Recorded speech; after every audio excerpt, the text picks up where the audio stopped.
My name is Hanarfi, and right now the situation that's going on in our country, to every other teacher, to every other person on this planet right now, all the Turkish people, I will say one thing: they don't deserve this. They don't deserve whatever's coming at them. Even the bad teachers were never bad people. They didn't deserve all of this. They didn't deserve to go to jail. They had children who deserved education.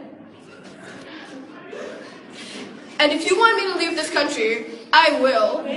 Because right now, even if they're an inspiration to me, when you're taking them away, you're taking away my rights, my education, and everything that I care about, and everything that I love.